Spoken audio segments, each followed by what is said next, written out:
Siyabingelela nonke bazalwane egameni lenkosi yethu Jesu Kristu. Kubo bonke lapho ababukele nabalalele egameni elihle lenkosi Jesu siyanxusa njengokuba kunxusa uNkulunkulu wethu emazulwini ukuba nithathe amabhayibheli enu njengamanje nilalele ivangeli lombuso wezulu lapho sishumayela khona ukuphenduka nokuthethelela kwezono nokubhabhadiswa egameni lika Jesu Kristu oyinkosi nomsindisi ezimpilweni zethu. Kulabo abalalele abanemibuzo malana neBhayibheli nalabo abanofakazi uJesu Kristu oyinkosi nomsindisi esekunikezile ufakazi ukuba ukuthule kuzo zonke izindlebe ezilalele nalabo abafisa ukubhabhadiswa egameni lika Jesu Kristu oyinkosi nomsindisi ukuba nixhumane nathi kule mininingwane esizoyishiya njengamanje. Ngizoqala nge-email address ethi izwilenkosi.ujesukristu@gmail.com izwilenkosi.ujesukristu@gmail.com noma i-cellphone number noma i-WhatsApp number la ningakwazi ukuxhumana nathi khona bazalwane ethi 066 566 9245 066 566 9245. Izintumayelo nezimfundiso ziyatholakala zonke ku-YouTube. Lapho ungahlala khona phansi ekhaya uphethe iBhayibheli ulalelisise kube ngabe lokho okuzwayo ushunyayezwa khona ufundiswa khona kuyafakazelwa yini imibhalo engcwele izwi lenkosi uJesu Kristu. So ku-YouTube uzosubscribe uthi izwi lenkosi uJesu Kristu. Ungakhohlwa ukusubscribe, ungakhohlwa futhi nokupressa i-notification button ukuze ngaso sonke isikhathi uzoyithola izimfundiso eziphulileyo ezisiholele eqinisweni nasekugculeni. Ungakhohlwa nokushirisha i-link nabo bonke abantu baziwe, ikakhulukazi labo ohlanganyela nabo ngaso sonke isikhathi ey'ndaweni enihlanganyela kuzo nifakazelana ngezimfundiso zenu ukuthi niyakholwa ukuthi uNkulunkulu udale izulu nomhlaba nokuthi uJesu Kristu uyinkosi nomsindisi, ukuze wonke umuntu omaziyo ozohamba ngokwemfihlakalo yemibhalo izwi lenkosi uJesu Kristu. Ake sidolise amakhanda, sivale amehlo, sibonge Baba wethu esezulwini nokuthi amandla kaMoya Omngcwele angene ngaphakathi kithi ambule izwi likaKristu Jesu oyinkosi nomsindisi. Ake sidolise amakhanda, sikhuleke sonke. Baba wethu osezulwini, malingcweliswe igama lakho, umbuso wakho mawufike, intando yakho mayenziwe emhlabeni njengasezulwini. Usiphe namhlanje isinkwa sethu semihla ngemihla, usithethelele amacala ethu njengokuba nathi sibathethelela bonke abasonayo. Ungasingenise ekulingweni, kepha usindise kokubi, ngokuba umbuso ungowakho namandla nenkazimulo kuze kube phakade. Amen. Balaleli, yamkelani mfowethu Mhlengizoli ozobe sihola ngezwi egameni elihle lenkosi uJesu. Amen. Siyabingelela bazalwane egameni lenkosi uJesu nimandla onke. Ngaphambi kokuba ngiqhubeke ngizocela ucishe i-microphone bese ngikhulume.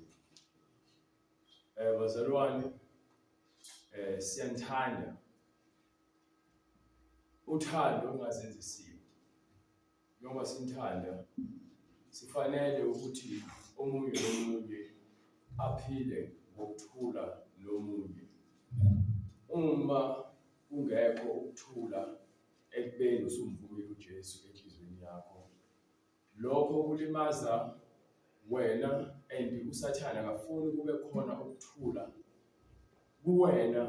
Lokho ukwazi ukuthi akwenze ukuthi lo moya uhlebele omunye umzalwane, bese lo moya ungabi nakho ukuthula uthelele omunye umzalwane, bese kuqale kube khona isiphithiphithi ebandleni, bese liyahlakazeka ibandla ngenxa yakho wena ovumele usathane ukuba kusebenzise. So lokhu ngifikile la endlini khona ungazwani ngokomoya, and leyo nto angiyithandi kubantu okuyibona abathi baphathiswe izwi. Ayifunakali loyo nto phakathi kwabazalwane.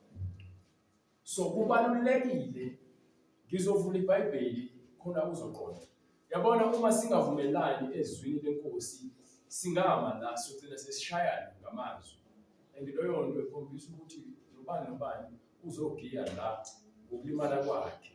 la bazalwane sizokwakha ibandla likaJesu, sizovuselela isimilo, sizonika ithemba, sizokhuthazana, sizoshaya isono asincengwa. Oncenga isono sizokudonsa, sizoba insimbi efakwe emaqakaleni akho dulweni kolwandle uzomitha. So mina into engiyimele ekukhonzeni uNkulunkulu ukufakaza ukuthi uNkulunkulu ukhona. Nanokuthi le ncwadi le ePeter Bright ifakaza ngezwi lakhe. Uma mina sekinento engicabangayo engafakazelwa izwi, loyo nto akufanele ngifune ukuyifaka kuwena ngenkani. Kufanele loyo nto ngiyenze mina bengibona ingisebenzela. Kepha mezolimaza ibandla, qaphelani ukuthi ibandla lilimala ngomuntu oyedwa. Ibandla lonke lilimala ngomuntu oyedwa. So kuyafika isikhathi ngangafundisa ngale ncwadi lapho khona uJoshua ethumela abantu ukuthi abaye Ai, bafike bashawe laphaya. Bebeshawa bese ebuya uJoshua ezokhala enkosini ukuthi ngizokuba yini inkosi, abantu bazobona ukuthi bengcono baphinde eGibhithe ngokuba manje sesishayiwe, sishawa abantu base-Ai. Akhala ziguguze phansi ethi uNkulunkulu uvuka. Yini oyikhalela kumina? La kumina khona ongcolile. Bese kwenziwe inkatho, kuthathwa abantu bonke into ehlukaniswa ngezizwe kuze kufike emndenini walomuntu lo onento eyicala. Sebeshayiwe bona bahamba ngegugulo ukuthi bahamba nenkosi. Vele umyalelo ukuthi kufanele baye Ai. Lapho uNkulunkulu azangasabavimba. Uqala ukuthi ke bangayi ukuze kufakazele ukuthi uNkulunkulu akazwani kanjani bazalwane nento engalungile. Lahamba ibandla abantu babekhethiwe. Babuye bazokhala. uNkulunkulu useyakhona. Ngomuntu oyedwa othiwe bangathathi izinto eziqalekisiweyo. Uma uNkulunkulu ethambani obulala isizwe esithize, ningathathi ingcebo yabo. Lokho kumile. Akufanele mina ngicabanga ukuthi akekho ongibonayo bese ngenze ukukhohlakala. Ukuba ngilimaza ibandla lonke. Liyalimala ibandla lonke. Kanjalo uma mina ngizohamba ngitholakale ukuthi mina ngiyajona ekubeni ngingxenye yale bandla. Uma kwenzeka kubonakala noma udadewethu noma umfowethu enza into ephambene, kwaziwa ukuthi uhlanganyela nathi, ulimaza ibandla lonke. Yalimala ibandla. Fundisa uDlamini. Nawe futhi uDlamini. Ukhona bonke ungaboni ngasoleki. Kufanele ihlale phansi ihlole imibhalo. Njengoba nabapostoli benza njalo. Incwadi yaseGalatia sahluko 2. Umpostoli Paulo wayengekho nabanye abapostoli ngesikhathi uJesu enabo. Kepha uNkulunkulu wazambula kuyena yedwa wamenza umpostoli nabanye abapostoli. Nonke yakwazi lokho kwincwadi kusukela kwincwadi yeZenzo sahluko 7 ekhona kubulawa uStefane izingubo zibeke ezinyaweni zakhe. Sahluko 8 sevela futhi lapha egcwele intukuthele ehambe ethatha abantu bazingele ebalethe eJerusalem. Kusahluko 9 esehambe ecela incwadi wayeDamaseko uJesu maseyamvimba. Akekho ngesikhathi abapostoli behamba noJesu bephuma bengena, kepha uJesu uyazibonakalisa yena. So mase kufika isikhathi sokuthi uNkulunkulu amvezele isibonakalisa emva kweminyaka u14 eshumayela. Umbono uthi kuye eJerusalem ayohlangana nabanye abapostoli. Njengoba esho ukuthi ke ngase ngikhuphuka omfunelo oluduzana loncwadileyo. iGalatia sahluko 2 kusukela kuverse 1. Kwathi emva kweminyaka eyi14 ngabuye nginyukela eJerusalem kanye noBarnaba. Ngathatha noTito futhi. Kepha ngenyukela ngambulelwe. Wanyuka enjani? Ngambulelwe. Ngabalandisa ivangeli engilishumayela phakathi kwabezizwe. So yabona mina njengoba ngicale ukushumayela la ekhaya, sengiqala ukushumayela ka-YouTube nasegroupini ehlangene nabazalwane base-Pretoria, base-Johannesburg, base-Vryheid, base-Pietermaritzburg, abanye baphesheya kwezilwandle. Sihlanganyele egroupini. Khona base-Swazi, khona base-Mpumalanga. So uma kufika umuntu ethi umzalwane uyafundisa angikwazi mina ukumdedela ukuthi angimnike iplatform ukuthi akhulume nabazalwane mina ngakomuzwe ukuthi sizwi linye yini la eBhayibhelini ukuba ngizomnika iplatform bese akhulume into ephambene nesifundiso esiphilileyo iBhayibheli bese abazalwane bayadunyelwa. Uthi uNkulunkulu akayena umlobi wobuyabuyayo, akayena uNkulunkulu wobuyabuyayo. Thina abazalwane masibe lizwi linye, sibe mqondo munye, masenze umyalelo wenkosi. Yangizwa ngithini? Masenze umyalelo. Mina ngifundisa ngiyahlukanisa njalo ukuthi lokhu kuyenzeka, lokhu umyalelo kuthiwa kwenzeni. Nezolo leyo ukuze ungathi mina ngathi enza into ngoba ngibone eBhayibhelini bathi akusho ukuthi asiyenzeni. Ingozi leyo nto leyo. Ezonto engishoyo. So besikhuluma ngomabhapatiso, ngizofundisa ngomabhapatiso. Bengizothanda ukuphendula kwendaba zamarenge emshado. Ayiyona inkinga le encane. So kulento engishoyo njengoba ethi wakhuphuka ngesibonakaliso, wobatshela nje evangeli aliphathisiwe. Uqale uhlangana nabantu abavele abafundisayo. Ukuze bakhulume bazwane kuphi ezwini. So angifuni ukuthi bese ngimla sekuyaba noma umuntu umla sengiyachobeka emphisweni ngithi ngizisole ukuthi ngimyekelele ukuthi amela. Amen. Akufanele. Sekumanje sengikhuza umlilo baswe yimina. Mina bekumale ngiqale ngihlale phansi ngizwe sizwane kuphi kumoya. Ngasho mina ngathi ukuba bengekho uJesu la endlini neqiniso. Phezulu kwakho konke abakhuluma umfundisi uDlamini le ehlabeni. Ngingamazi lokuthiwa naye ushumela njengawo. Kepha manje bayamgxeka. Ezolona. So angaze ngize kuyena ngizozincengela ngifuna ukuzwa ukuthi mhlawumbe sishumela uNkulunkulu asihlanganisa ngatshela uBright nomunye umfowethu ekhulume ngami kuyena wathi ke ukhulume ngami kuyena ngoba bezolapha ekhasishumayela mina angihambe ngizenza isiqashayiyana ngaphansi kwabantu angifuni futhi umuntu ozothi usebandleni lami noma ungumzalwane oholwa yimina mina izwi lami uma wena ukholwa ezwini awuyena wami wena sonke simina ngisisebenzi. Ayikho into engiyinceka umuntu ukuba umuntu ufanele ancenge uNkulunkulu. Uma ngizincengela kunina ngizoshintsha into engiyiphathisiwe. Bese ngenza lokho okufunwa inina nokuzojabulisa nina. Bese kuba ibandla elehlathi noma ibandla lezinkulunkulu. So mina ngiyacela ngibadala nabaholi abaholi abantu baholela eqinisweni.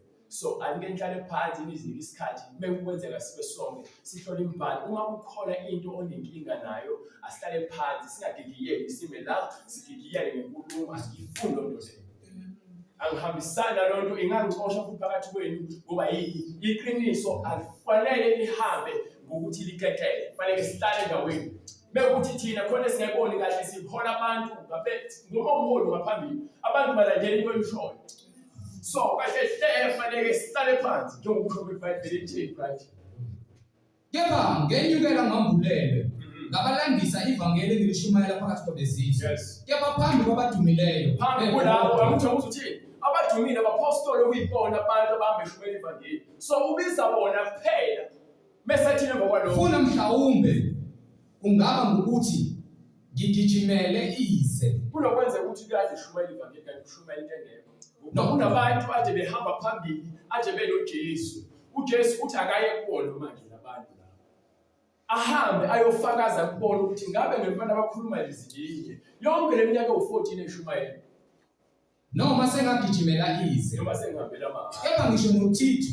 Kepha la uThithu ungubishop akayena umfundi akayena umpostoli. Oyenami engumGriki. Yes. Kaphoqwanga ukuba asoke. Akaphoqwanga ukuba soke. Kepha kwaba ngenxa yabazalwane bamanga. Kepha abantu abafuna ukuthi abantu bebefika emdweleni babenzise izinto abacabanga ukuthi zilungile. Kepha kungezona esibizelwe zona.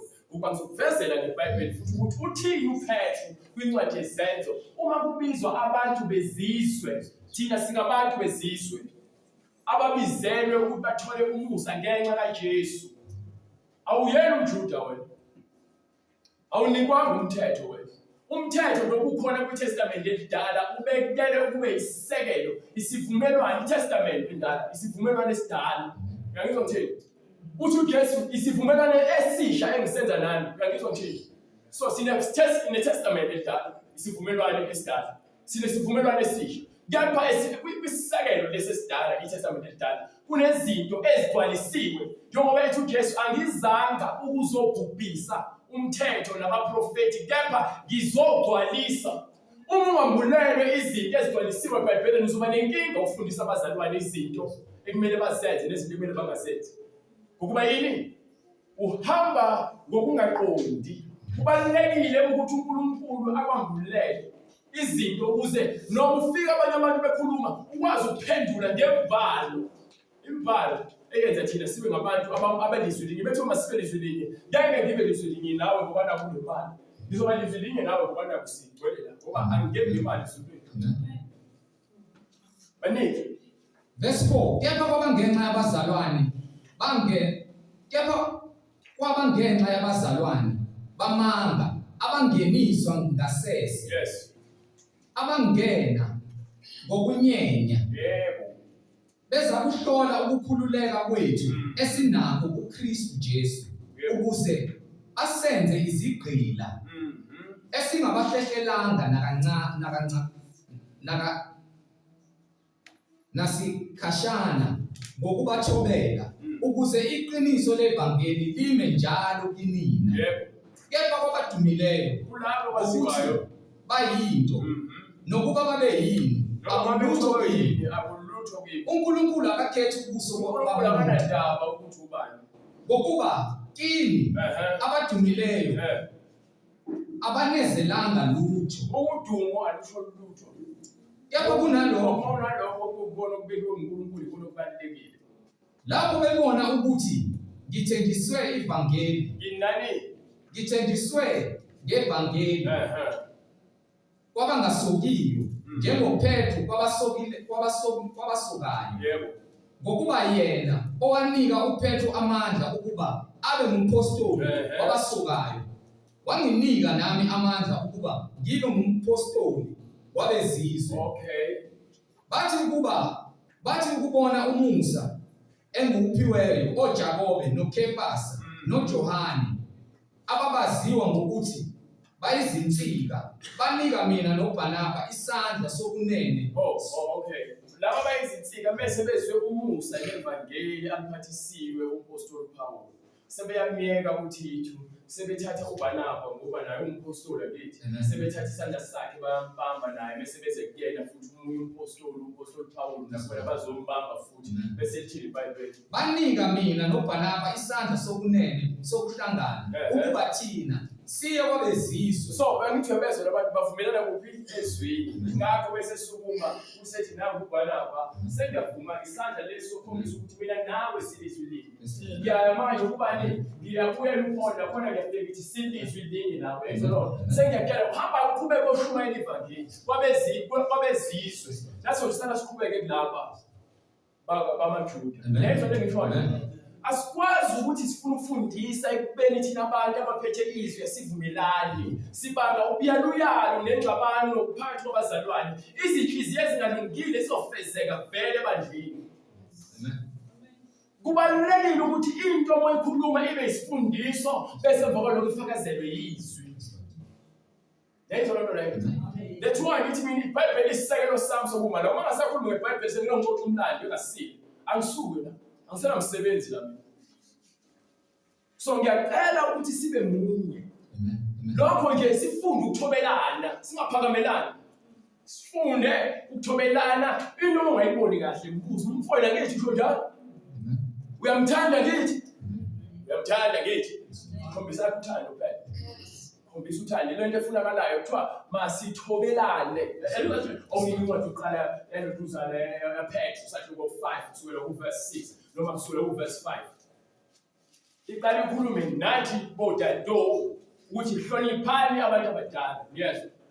Nihloniphe abantu abadala. So yabo uyayidonsa thatha ithawula kuboss. Boss mnenze yakho. Lombazana. Qhubeka. Incwadi yokuqala kaPetru sasesihlanu verse 6. Yes. Ngalokho sithobeni phansi kwesandla sikaNkulunkulu. Ithe kusukela kuverse 5 qala. Ngokunjalo nina basha thobelani amalunga, Yebo. kepha nonke yembathani ukuthobeka. Nonke nina abadala abancane fundani uhlonipho. Lokho kokwandisela insuku zokuphila emhlabeni. Bese kuthi nathi singamalunga sifunde ukuthobelana. Lento kuthiwa uthando mzalwane akuyona into esivese iphimisele ngomuntu. Isenzo nendlela ekhombisa wena ukuthi unalo izwi. Ukuma kwami la ngimemeze ngiloke ngimemeza ngijuluke ngiconza manje akusho lutho uma lento kuthiwa uthando ayikho kimi. Ngiyahlonipha mina. Ngiyathanda futhi kepha ngicela into engayifuni amanga lesono. Angisihloniphi isono futhi amahloniphi amanga. Ngoba ayinto eyodwa lesono. So angikwazi ukuthi ngenze into sengazi ukuthi ngoba la ngenzele umuntu ukuthi ajabule ngami. Angifuni lonto leyo. Uma into ingalungile ayilungile phambi kwamehlo kaNkulunkulu. So mina umuntu osebenzile uNkulunkulu ngenza kanjani ukuthi ngishaye ngathi ngomuntu into ingalungile. Masifunde ukuthandana ngeqiniso nokuthobelana. IBhayibheli lize lithi kwencwadi lithi uma umzalwane wakhe enenkinga, uma usumkhuzile ukuqala okwesibili okwesithathu male ungamthathi kepha njengesitha sakho kepha mbuke njengomuntu wasezweni. Okusho ukuthi wena unakubamba ngomsebenzi kaNkulunkulu unakubamba inhliziyo ebuhlungu. Inhliziyo yakho kufanele njalo ithobeke iphinde igcwale uthando nomusa. Ngoba iyona into eshunyelwe uJesu. Mhlawumbe uJesu babebathathile umshumayelo yothando ngathi kufanele sibe ngesona. Phela ngoba naku usungangena ke manje. Hayi ke ngoba phela manje usanda kufika asimyeke vele akudingi umuntu lokubona lokubheka abanye abantu. Umuntu afika ungathi umuntu efika la mbozikhanda futhi umyeke. Angithi kunabantu kumele baphethe isando, angithi kunabantu abaphethe inkemba, kunabantu abaphethe imbazo. Ibekwe kuphi ezimpandeni. Lesando lezi sishaya amandla aqinile. Yizwi kaNkulunkulu. Musa ukuthi wena umuntu bengena ungahluleke. Musa ukwahluleke myeke. Ukuthi uhlala inyanga 2 months uma uNkulunkulu engakokhulumi naye wena uyela uNkulunkulu. Ungamgqokisi ngenkani.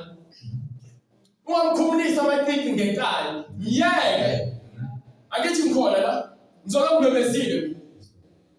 Hayi ukuthi ngizonakana naye mina ngizoshumayela izwi. Kunezinye izinto kuyena ongazazi kusamele zithintwe zikhupululwe ngaphambi kokuba yena athathe isinqumo. Singathathisi abantu izinqumo mabafinyelele lesigaba sokuthi ke bona useyabuza uJesu yena angezwa mina. Ngezwa mina. Zwana uJesu akakhumulise izicathulo eziphakemeyo bakakhumulise isiqebhezana akhumulise amabhulukwe yena uJesu hayi umhleli ukubuzo bese ngasekho umhleli phambi yokwenza ngoba lento ayikho kuwena ngaphakathi. Impilo engcwele into efanele iphile kuwena ungasabi umuntu. Makuthi umzalwane uyafika uyabhema la noma umuntu uyafika uyabhema ngingaphethe ungabhemi lapho ngaphandle kuba ubhema lapha. Ngithi ungabhemi noma ni ubheme la yewugwaya kuba ngabombe lapha kufanele phela indawo sikho ngoba le ndawo lezobonakala wena usikuthiwa abantu abakuyendawo bonke. Ngiyafika ngakwena bese bona mina ufisha ukuthi akhululeke bhembe wakho. Akakofika yena ngaphakathi ukuthi ashiye lento le. Mawubhema isinefu sakho uzosibhema isinefu sakho. Noma ngingatsho kangakanani ukuthi uNkulunkulu asifunga ngoba le demoni lesinefu uJesu akakhiphe. uJesu ozokhipha emhleni. Akunawo amandla okukhipha isono. Amazwi angakhulumayo ewuyibone wethunyelwe ngakhulume wena azodila nalesono esikubambile. Hayi mina. So yena kuthiwa abantu babheka wena akumangalisi ukuthi abantu bakubheke kabi mushumayela iqiniso ngoba yini babambelele kulento yenyama. Yabona iBhayibheli lithi lapha kuncwadi yamaRoma sahluko 5 sahluko 8 siwela kuverse 5 amaRoma 8:5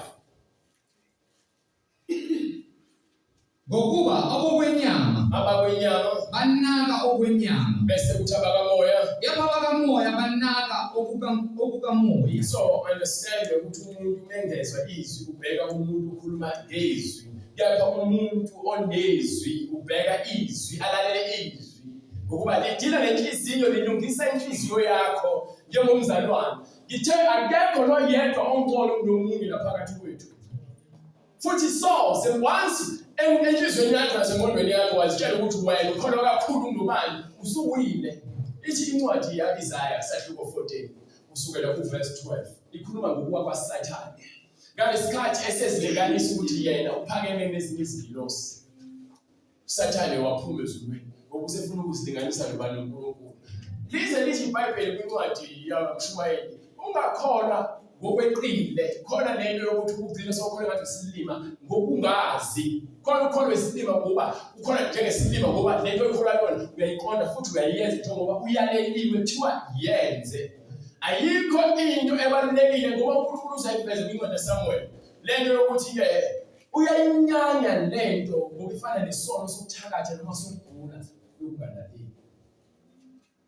uSawuli wakhishwa ebukhosini ngenxa yokungalaleli.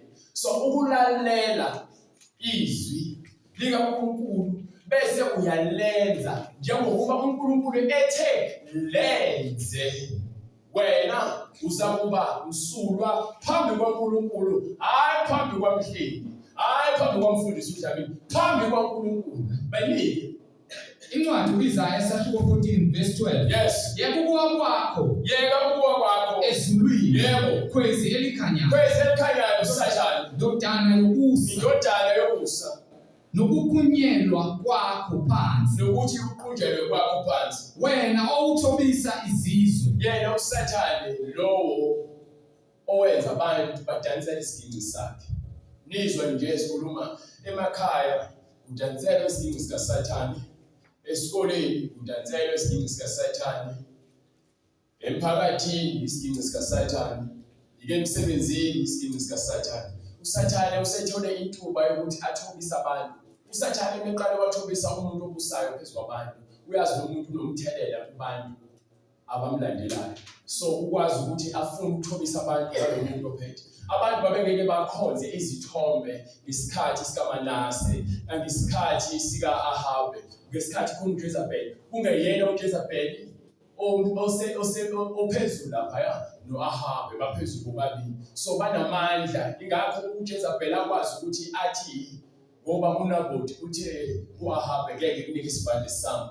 U-Ahabe waduba, wasehamba wayolala, wangafuni ukudla. Wayesethi uJezebeli yini wangafuni ukudla? Ngokukhulu ukuphatheka angithi uNabhothi akafuni ukunika lesibande sakhe. Uthi khululeka, thatha ukudla udle. Abantu abanemali nabantu abasembusweni banamandla ukubalawula abantu ngokuthi bangazi manipulation noma bacekela umqondo wabo bakwazi ukuphika bakwenzise into ngenxa yokuthi bazi uthulambili. Angithi uyavota, kepha izinguquko abathembisa zona abakozenzi. Niyazithatha kwepeacekeeper nixomelane ngazo emphakathini. Bangaletha ibhakede noma amabhakede KFC, umuzi benebhakede KFC. Ngabe lokho kuzoshintsha impilo yakho. Kepha ngalokho ningaze nixomalane nodwa ukuthi wayengqoka isikipha se-ANC wena se-IFP wena DA. Angifunda wena impi ebikhona la eSouth Africa phakathi kwe-ANC ne-IFP ebeyenzeka eGoli laseThekwini kwaZulu Natal. Bebulalana ipolitiki. Abantu bahlezi kuphi bagqoke nje ukungibona, bahlezi eParliament bayaphikisana. Nina niyadenkana, niyashisana nedubulana, ibanga umsangano. So ngilana ke ekutheni-ke uJezebeli ubhala incwadi, ubhalela abanye abantu baseGibhithe abaphambili. Uthi enzani idili, nenza umcimbi, bese nibiza uNabhothi. Wayibhala ngesandla sakhe, wayesefaka isiglevizo senkosi kaAhabe. Wayesehambisa ukuthi nizofika niqambe lamanga uNabhothi nithuthuke inkosi neNkulunkulu. Kwathi kuyona ngempela bafakaza amanga ngaye, bamthatha bamgxuma ngamanje bambulala, wasithatha isibhande. Amandla abantu bayawa-abuse. uSathane amandla akhe awa-abuse.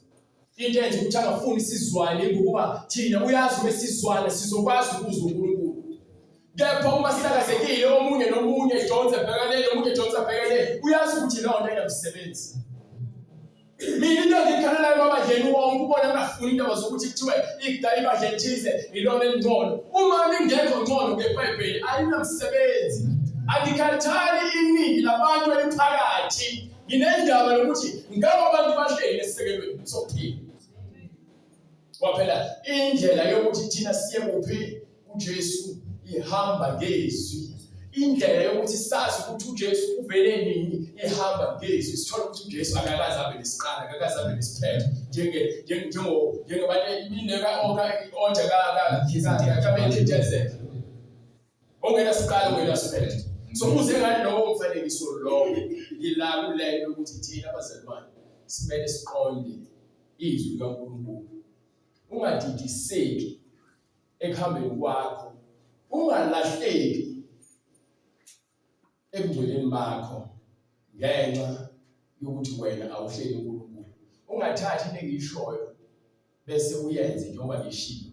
Kepha mina angiyenzi lokho. Ungenzi into engizokutshela ngithi ngizwile bese emva kwalokho ngikutshele wena bese wena loyo nto uyithathe nawe ubusathana ngithi bamazi thi uyinyoka umhlengi. Hamba kanje. Sonke la ngasilimaza siqede sibulalana. So abantu abasemandleni banokusathana okuningi uma bengenayo uJesu. Ziningi izincwadi ezifakazela lento engizokutshela yona. So njengoba bekhuluma ngosathane ukuthi wenzani usathane? Wena wathi enhlizweni yakho. Wathi kuphi? Wena wathi enhlizweni yakho. Usathane wathi enhlizweni yakhe ubonile ubhekisele isikhathi sakhe siyakhuphuka. Ngiyakukhuphukela esihlalweni. Wena wathi enhlizweni yakho. Usathane uthi ufuna ukukhuphukela kuphi? Ezulwini. So kanjalo-ke yabona le thobo beyakha lapha eBhabheli. Le mphoshongo loyo. Incwadi enjasha ithi babethe abanye bafuna ukuyezwa babekhuluma kodwa bafuna ukuyezwa ibintu. Abanye bafuna ukuthatha ubukhosi, abanye bafuna ukuthi bakhe khona ukuthi bahlale ndawonye bafuna ukufinyelela ezulwini. Kepha uNkulunkulu wayesebona ukuthi abantu sebeqala ukuthi benze amacebo amasindi. Wayesehlela ufuna ukwazi ukuthi ingane ukhuluma isiZulu, omunye ukhuluma isiNgisi, omunye ukhuluma isiChina. Lithi iBhayibheli uNkulunkulu wayesethumela izingelosi zakhe behlela kubona. Waphambanisa ulimi. Emva kwalokho kwase kumphoshongo base begcwala ubuso bomhlaba abantu. Ingakho sibona sigcwala ubuso bomhlaba. iBhayibheli alithi into engakutsheli yona. So uma lithi lapha kwincwadi yezenzo uNkulunkulu wenza izizwe zonke ngagazi linye, okusho ukuthi uNkulunkulu sonke siyafana kuyena. Wazenza izizwe zonke ngagazi linye ukuba zakhe ebusweni bomhlaba. Zakhe kuphi? Ebusweni bomhlaba wonke. Wamisa izikhathi. Wayesebeka izikhathi ezinqunyiweyo. Imikhawulo yemikhawulo yokuhlala kwethu ukuze simfune uNkulunkulu. Kunesikhathi abesibekiwe. Njengoba kufika kwaJesu emhlabeni bese kuyisikhathi abesibekiwe ukuba bonke abantu bafinyelele kwazini iqiniso. Emva kokufika uJesu kwabantu abathize baka-Israyeli, abantu baka-Israyeli ibona babebekiwe ukuthi bayigugu, bayinkamvu yeso likaNkulunkulu bona bodwa. Abanye bezizwe babefika nabo belandela le nkosi. uNkulunkulu azange ababandlulule. Akukho leBhayibheli ukuthi uNkulunkulu engabafuni abangaphandle. Into ayingayifuni izizwe ezazimelene nesizwe sakhe ukuze zimfune uNkulunkulu ingabe zingamuzwa zimfumane. Uma nje lezizwe lezi njengoba sibangaka uJesu bona bengamfuni, kunemikhuba eyenziwa abantu abayifundiswa okhokho babo. Ingakho uJesu azafakaze ngaloyo kwincwadi yaMathewu sashuko 15 lapho khona ethi-ke bazenzisi. Sashuko 15 sukela kuverse 7 verse 7 lapho khona bethi bebuza ukuthi kwenziwa yini ukuthi abafundi bakho bebezodla bangazigezi izandla njengosiko labantu abadala. Sonke la siphuma ngaphansi kosiko labantu abadala. Imfundiso zobaba bethu ezazingenaso isisekelo. Kepha ngomusa kaNkulunkulu saqonda ukuthi impilo imahhala. Akufani njengoba kuthiwa yiye emsango, hamba uye esangomeni, hamba uye kumthandazi, thatha amanzi. Impilo ingomkhuleko. Nokwethemba uNkulunkulu okudalile. Uma uthi uyabheka uNkulunkulu bese fakaza ngenye incwadi lapha kwincwadi futhi yesemahubo uthi incwadi kaHubo 50 kepha ngisho ukuthi yabona ngibaleke ngiyakuphi. Uma uthi uthanda ukubhala phansi ukhuluma ngokuthi akukho uthi umhlaba ngokwakhe nokugcwala kwawo. Uthi le mhlakeni enyenzayo mina ingisizi ngalutho. So akukho ngathi ngikwenzela uNkulunkulu ngiyamphakela. Kepha kini basamphakela ugogo wakhe wemsamo nabantu abadala. Kepha kudla ugogo wemsamo kudla abantu abamenyiwe. Okusho lonke ukudla. Uthi uNkulunkulu akadli lokudla esidlayo, akalami akahambi futhi akomi akakhathali akaphumuli akafana nezinto thina emhlabeni esinethemba lazo unethemba lomuntu obuphila naye kepha akasekho usambize msambe kepha akazasabele usathanda ukulethela umfanekiso yabantu ngoba njalo uphupha izinto ezimfanekiso usungaboni mina musuphupha kepha ubona umfanekiso wakho usathanda uyakwazi ukwenza lokho noNkulunkulu futhi uyakwazi ukuthi akwenze lokho ezo lonto leyo so ngilana ke theli njengoba uvula lo ncwadi ngivula le bese uyavula incwadi ngokuka Matthew 15:7 bazenzisi waprofeta kahle ngani Isaya lesisizwe singidumisa ngezindebe zomlomo sinakho ukumkhonza uNkulunkulu ngemilomo yethu kepha inhliziyo yaso ikude nami inhliziyo yethu yabona inhliziyo yakho esikude noNkulunkulu lapho khona izwi lakhe ulazi kepha lingenzeki ilapho khona uNkulunkulu ekhombisa khona ukuthi thina abantu sithibakele kangakanani sonke sina injili siyamdumisa uNkulunkulu kepha bese kuthiwa nani izwi kaNkulunkulu lenze ngixolele phela ubonile so uyaqala manje ubika izathu hayi ngeke mina yabona usuku waqala mina kusanda kulibaba ngakhengo uma uyakholwa nje lithi iBhayibheli lithobeka uma umfowenu ebona lithi hamba uyomsola uma engakuzwa hambona nomunye umfowenu uphinde futhi uzofakaza ngaye uphinde umsole uma enganiswa landala abanye niphinde nizoma kuyena nimsole uma enganiswa bese ntshela ibandla umhleli noBright abazwani uBright unenkani akafuni ukuthatha uxolo kamhleli kuyaziwa lokho ukuthi uBright unenkani ayikho into engizoyifihla ngizothi hayi manje uBright akayizwisisi kahle le cha uBright akafuni ukuthathela umhleli unenkani ngizokutshela nje kanjalo ngoba yini ufuna ube seqinisweni angizokutshela ungalinge uzonde uBright noma umbuke ngendlela ethize ngoba naku ngithi mina akafuni ukuthobela umhleli ngoba wena meke wenza njalo usathanda usehlezi kuwena lizothi iBhayibheli noma engaseyena umzalwane wami ngoba akakholwa ukwenza izwi lithokalele usumthatha njengomuntu wasezweni khona lihlangene ngoba yini unenkani lezo lonto leyo ukuba bebefeba la esontweni mhlawumbe ngiyajona ufenza ukuthi kuthiwa umhleli ekujona qhubeke kujona kuthiwa hayi bese kuthiwa mhleli hamba ke manje ujona ngaphandle ilungelo lokuthi nani ilungelo lokuthi ke uma ngifela ningingezwa ngiyakhipha kumele ngaphandle ngoba yini yandisa umoya wokufele esontweni lisho njalo incwadi yaseKorinte yokuqala sathi 5 kusukela kuverse 1 lithi gcina verse 11 mawuyifunde nje itshela lonto nje esobala ukuthi ningahlanganyeli nabantu abangezwe bebekhuzwe kufeleni baningi lesisizwe singidumisa ngezindebe zomlomo kepha inhliziyo yaso ikude nami kodwa bangikhonza ngeze befundisa izifundiso ezimiyalo yabantu bathatha izimiyalo yabantu futhi ubheke yabona lengitshela lokho ngifunde iBhayibheli mfowethu uNkulunkulu uthini kuAbraham uNkulunkulu uthini kuMoses uNkulunkulu uthini kuDavid uNkulunkulu uthini kuSolomon uNkulunkulu uthini kuJohane uMbhapatisi uNkulunkulu uthini kuMpostoli Paul bese ngithatha lokho ukuthi angitshela abantu lokho uNkulunkulu atheni umyalo wakhe umyalo kabani ukuthi uDavid anginyazi ukuthi uDavid uthole abafazi abaningi sengayithatha loo nto ngithi ke hayi lesontweni mowuyindoda wathatha lo nkosikazi uthatha umuntu ngoba nawo uDavid wayenza loo nto uNkulunkulu wathi akayenze loo nto so kunezinto ngithi mawufunda ungathathi into eyenzakalile kungashiwo ukuthi yenze bese ufuna ukuyenza ibe umthetho noma ibe imfundiso eBhayibhelini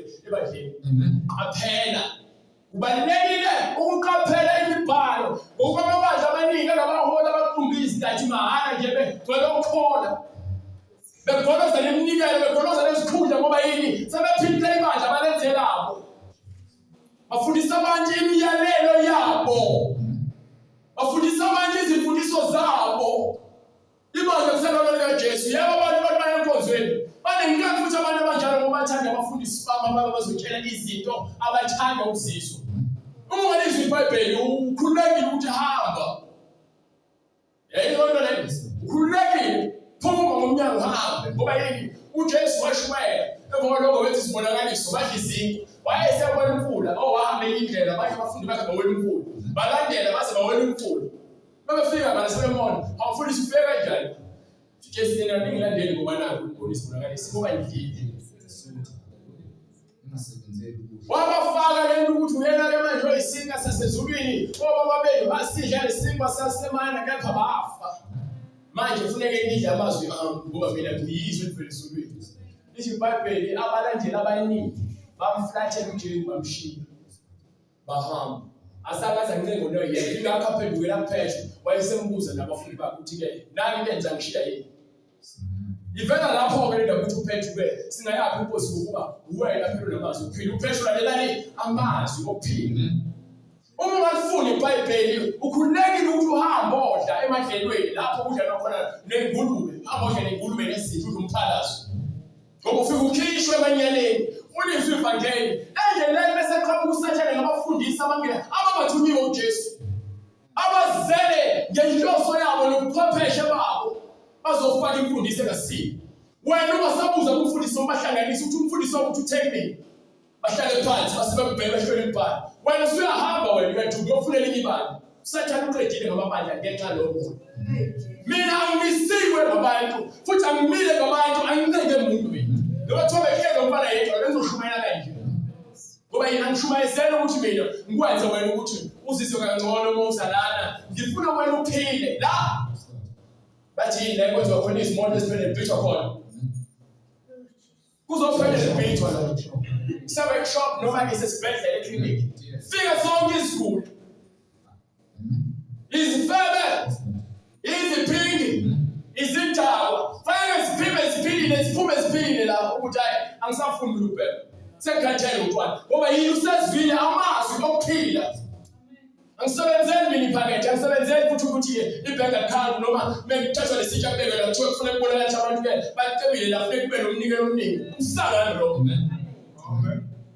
umbhedo lo abafundisi abayizihlupheki bahluphekile kamoya balambile ngenyama basebenzela ukuthi kugcwale amaphakethe sokulula ukuba njalo ukuthi abantwana kulela ukuthanda njalo sitabane sifike sihlale sikhubeke senze ezinye izitabane sifike nasifike abafana abashama ogani balo bebhizi bebheka izingane abazulu ngoba abazozidla ngoba vele bazodlisa bayakhokhela ngitshela ukuthi abantu bayakholwa kepha izwi kaNkulunkulu abafuni lenza izwi eliphilisayo so uma wena uthola umoya mpakamo uzolimala ngikaNkulunkulu uzoxobeka ngoba lithi iBhayibheli uma lejeleni liwela kwena liyokugandayo uphela kepha wena uziphosa enkolo liyakulimaza kepha kuphila kwakho uthini uJesu uthi bathatha izimfundiso zobaba bazi basenze sikumyalelo beyongena into wathi manje bengezwe ukuthi ngithi mina washo uNkulunkulu ukuthi kwenze lokho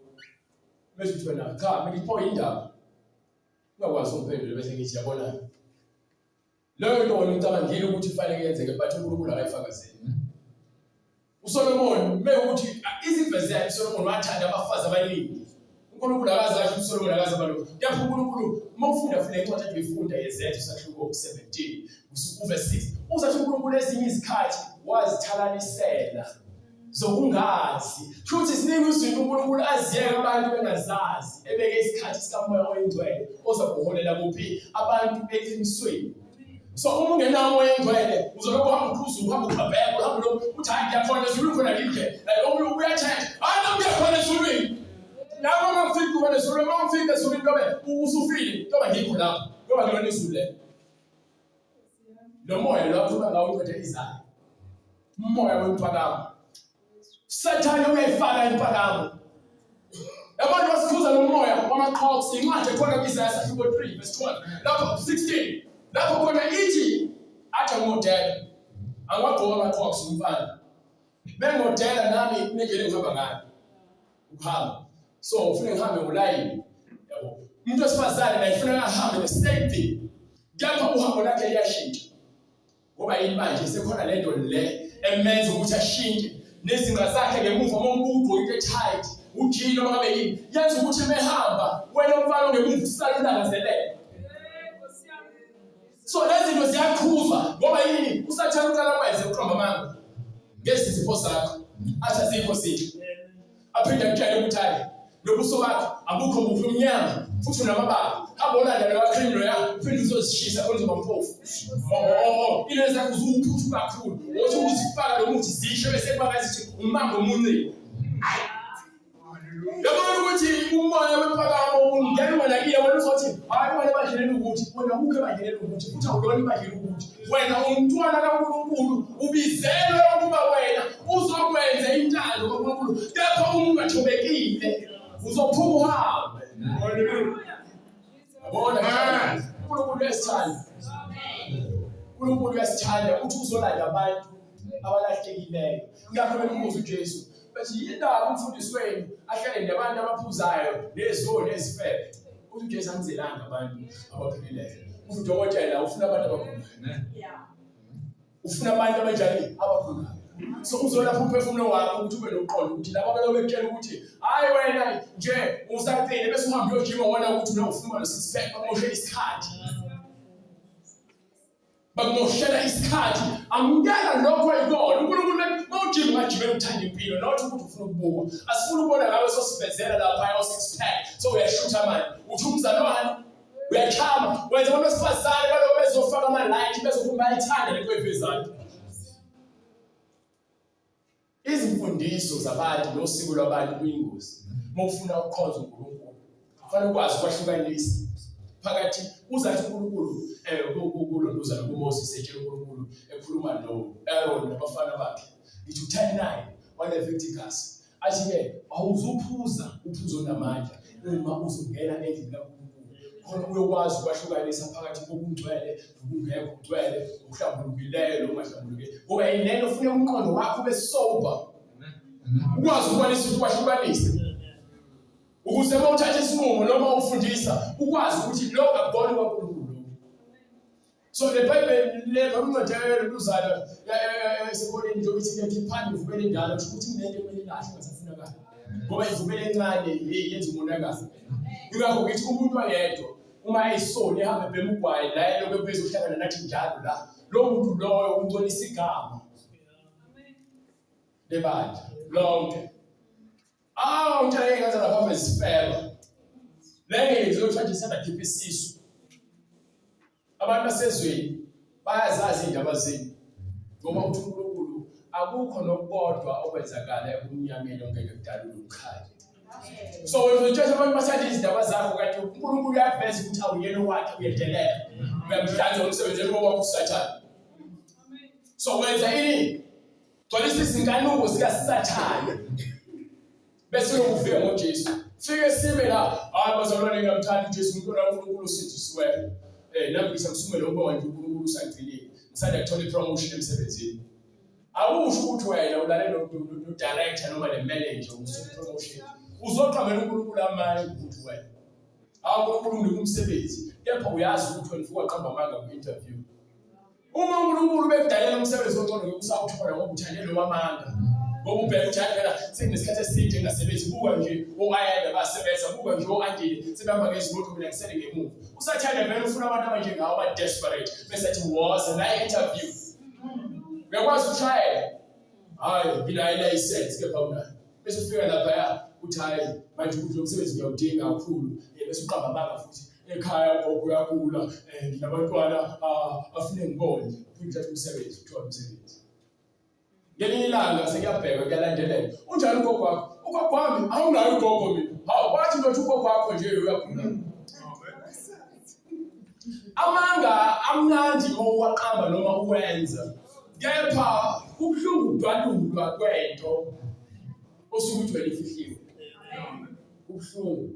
Mina abazalwane ngentshela ngiyanithanda futhi iqiniso ngoba iqiniso liyangikhulula. Angikhulumi iqiniso ngoba ngizama ukuhlabelisa wena noma umuntu. Ngikhuluma iqiniso ngokuba wonke umuntu ufuna abe nokuphila and akhululeke azi ukuthi enkosini siyalingana. Akekho umfundisi omkhulu, akekho umbishop omkhulu. Ayikho loo nto emzimbeni kaJesu. Ayikho futhi soze. Laba abazibekayo labahlala labo bebholusofo labo besenzo onke phambili abanamsebenzi ngoba umuzwa bese sukuma la leyo kubusofa. Basithanda isofa vele abantu bahamba ngaso. Bathi intombi ishada ngamanga ingakho behlezi beqambela abazalwane amanga. nina ni umfazi kaKristu ninonke. So usathane naye uzonishela ngaba manga ukuze ngibambezele. uJesu lo kethi ngeza akithi wazi ukuthi athi kuphokela abakho ufike ngolesihlanu. Sekhona umfana senebenyonyoba la enowezokhuluma into ongayizi. Uyingoduso yomuntu. Hayi kulungileke ngoza kuzoshisa uhambe. Uthele umphekela wakho uyeza ngolesihlanu. Uthi usalile esihlala vela kuthakwe ngolesine ngalesikhathi sekuphaka nobusuku kumnandi. Usengqongoza. Ubayi angisasela manje ufunani? Hayi bakasi bakani yimini ubheki. Ufunani la ngoba uthanzo breaks. Hayi hamba phinda foundation wini. Phinda yini ngisamziko. Angizama ukwenza ihlaya but ngifuna ukukhombisa ukuthi kuyakwenzeka ukuthi wena amen uzama uyabona into ngitshela ukuthi uJesu uyofika abantu njengesikhathi sikaNoah. Abantu babejabulile benikelana emshadweni kumnandi wafika uzomthula kanjalo namanje uthi nokuya kwempilo yomuntu kuyomnandi babe groove bathi amanda yes haleluya wazamkhulu Jesu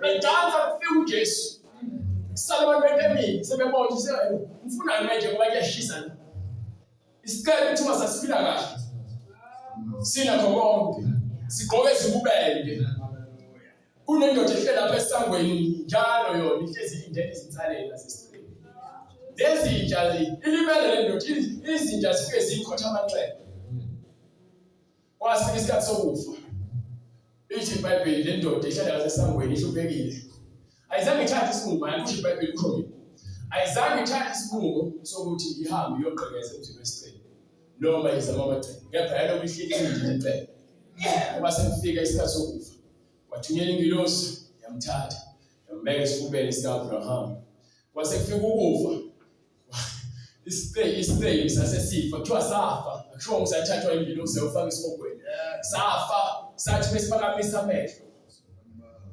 saphakamisa amehlo kuyavutha lesikole siyasha bese isibheka mabheka ngaphesheya ngifuna uzwe uzwe lento haleluya ezulwini nasesifobweni abona umehlo komthungo lithi iBhayibheli kunedebe elahlukanisile kusho iBhayibheli so nomunye usethi ke nangu Lazarus ngiyamazi phela besiphila naye awuthumela uLazarus ngoba Abraham angethele nje noma itunzi lamanzi yasha lento ngiyashisa athi uAbraham akhumbula ukuthi ephileni kwakho kunakho konke awuzange wamsiza uAbraham so isabelo sakho ke nawe la ufuna futhi ngikufundise ngale usethi ke manje thumela kangcono uLazarus ahamba ayotshela abafowethu abaphila njengami ukuthi hey ababhasobhisi abangezi la amen athi uAbraham yazi uAbraham hayi ukuthi mhlawumbe uNkulunkulu Abraham ngoba uJesu wahlangana noMoses entabeni akusho uMoses wafa wahlangana noEliya wathathwa isiphelelo kepha ke uNkulunkulu yakwazi ukubathumela bahlangane izinto zakhe so manje ke lapho khona ke esethumela esethi ke hayi akuhambe uLazarus usethi hayi ukhona uMoses ithi mina ke uMoses kade afa andisho ngizothi kepha uthini uNkulunkulu uAbraham banoMose nabaprofeti manje ke uMoses sokuthi afa usho ukuthini usho ukuthi ke lokho okwabhalwa uMose umthetho lokho okaMose akubona wakhe ngoba uziphathele usegameni lakhe ngokuthi uNkulunkulu awuphathisayo so lo Mose lo ethiwa ukhona uyena lo abantu kumele bakholwe uyena uma bakholwa yilezi sishumela uzuthi uzolindela umuntu ovuka kwabafileyo baningi abazivusile kwabafileyo bamuntu uJesu yakusakwazi ukwahlukanisa baningi abantu abawufakazi ku-internet bafakazi abaze baphambanisa iBhayibheli so besibuza ethi lana yikho eBhayibhelini ngeke ukwazi ukubona lokho abazalwane abaningi bahlukile sihamba nabo ngenxa yobufakazi baku-YouTube bethatha ubufakazi umuntu vele athathe athi ngihlala noJesu thatha loo nto leyo athi nami ngisahambe nje ngeBhayibheli sekholwa umoya ingcwele haleluya lezi vele kuthiwa-ke zonke lezi zinto ezabhalwa zibhalelwe ukuze zibe isibonelo. So uma uhlulwa ukuzwa izwi, ngisho ngabe umuntu ofile ngeke size ngalutho uma ungakholwa izwi, ukuba izwi ekuthiwa liyaphilisa. Nabantu ngalena abasenasabelo kuthina, ayikho into abangasiza ngayo u-Abraham ngaphandle kwendlela abayihambile eyisibonelo kithina ekumele sabe ngayo. Uma bengalaleli uMose namaprofethi kabayi kuvunyiswa noma kuvuka umuntu kwabafileyo. Bazobambala bazophenduka.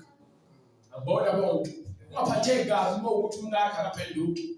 Qhubeka uhlale kuJesu. Uma ufuna ukuhamba umyeke. Awunalo icala. Uma uyahlala nawe umshado wenu ungcwelisekile nezingane zenu. Ungaphatheki kabi ukuthi ke wena uthatha uJesu ngokwakho ukuthi ke sikwesibona uzohlala.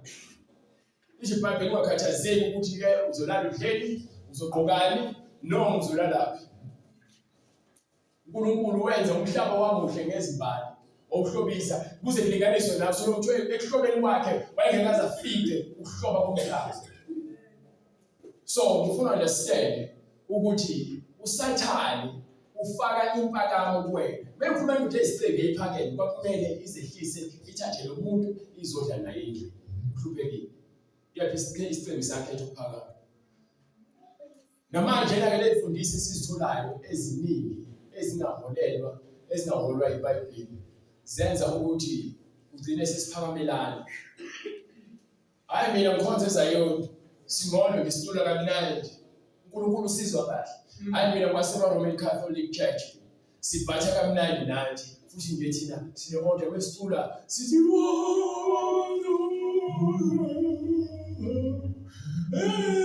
ngitshayisa lo le. But manje lo nto le ayifake sonweni ngoba la indaba. No, hayi lo apostle. Hayi siyabapostoli. Yabona thina. Thina uNkulunkulu nathi. Yazi ukuthi sinkonzo yabapostoli. Abapostoli. Hayi ke noma kuthiwa wena, woza wena bonke abantu bakini abangasekho bazosindiswa. Hallelujah. Usafila umfona nje ngakhona sebeyafika.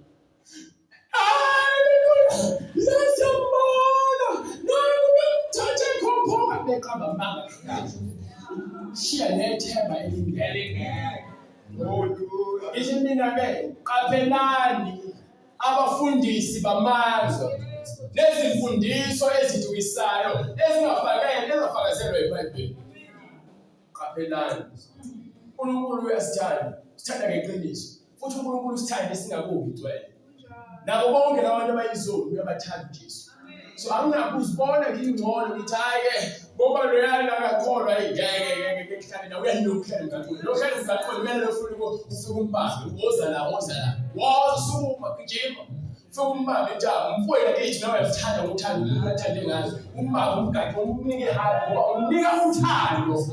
Akazwa uthando. Ungakumbamba ukuthi wena unjani athi uza kwena uzathi hayi uthi hayi umphusheka ithi hayi khululeka ngoba yini uSathane ngaphakathi.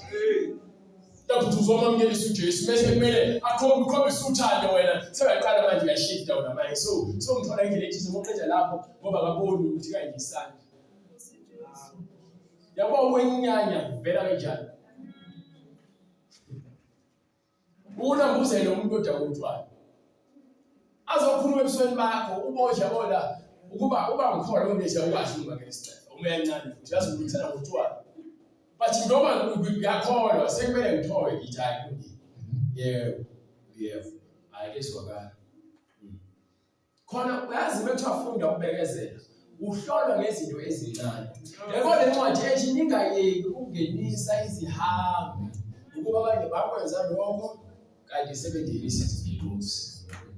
Impakamo mzalwane lapha kwincwadi yeIsaya Christ esofana mfowethu ithi ke njengoba uSathane naye wazitshela kuphi enhliziyweni nawe uyazi izinto inhliziyo yakhe ekutshela zona ezikwenza ufuna ukuphakama ngaphezulu kwabanye abantu.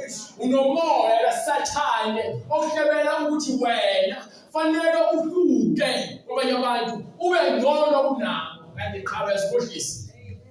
Uyingcebo futhi uyisiqela sikaSathane. Balika. Incwadi Isaya isahluko 14 verse 13. Yes. Wena wathi enhlizweni yakho, Wathi enhlizweni yami, ngiyakukhuphukela ezulwini, ngiyakukhuphukela ezulwini. ngikuphakamise isihlalo sami sobukhosi phezu kwezinkanyezi zikaNkulunkulu. Izinkanyezi zikaNkulunkulu kakhuluma lezi izibona, khuluma ngezingilosi zikaNkulunkulu. Ingakho kuthiwa nasezulwini waphuma nokuthathu kwezingilosi. Ngoba wathatha inqwaba yezingilosi wazifaka kumoya wakho kasini. So akasena ndawo ke ezulwini, uyakwazi lokho. Wena usanethuba lokuthi uthole indawo ezulwini. Usanethuba lokuthi usebenzele ukuthola indawo ezulwini. Amen. Usanethuba ulinikiwe. Mawubheda, mekuthi uthe uyabheda wasaqhuzwa wafa sekubhedile. Sekubhedile. So understand ukuthi uma kwenzeka wenza into ungayiqondi kahle noma mhlawumbe uzithola songena esonweni, uNkulunkulu akukhuze ngomzalwane noma ngezwi lakhe. Into engikukhuthaze kakhulu ukuthi le ncwadi le uthi uNkulunkulu kuJoshua sahluko 1 verse 8 noJesu futhi aphinde afakaze ngayo noMoses aphinde afakaze ngayo. Uthi uNkulunkulu kuJoshua esefile uMoses, le ncwadi yomthetho mayingasuki emlonyeni wakho, yebo, kepha wozindla ngayo imini nobusuku, ohlinza ngayo kwini imini nobusuku. akusho ukuthi njalo hlezi uthe nomsukhuzu kuwe. IBhayibheli sinika isikhathi sokufunda izwi likaNkulunkulu. Sinezinto esizenzayo, uyalima, uyasebenza, uyafunda, kepha zinike isikhathi sokuthi ufunde izwi ukuze njalo lihlezi lidume ekhanda lakho. Ukuba ubuka iskandalo eRhythm City, ubuke lozalo njalo usekhela lona hani ke manje balethela iCD ngesizulu. So manje labona hani angikwazi ukulinda ukuthi kusasa kuzodlala. No, uyeke ukuphusha amabhodwe ngenxa kana hani lozalo. Ngoba yini sekuphila bona kuphi? Izwi likaNkulunkulu useyancane ukufuna beke walibheka nje ukuthi usathane lapha. Ukuba uqaphele ukwenza njengapho konke okulotshiwe kuyo. Yabona ifa manje lento engikhulumile iyosala kwabayo.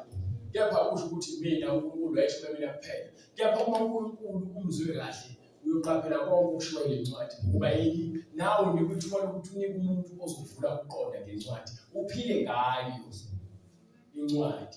Noma sifike izigameko, kepha ukwazi ukuthi incwadi ikutshele iqiniso. Lize lithi ke bright lapha kwincwadi yokuqala kaJohane isahluko 4 verse 1.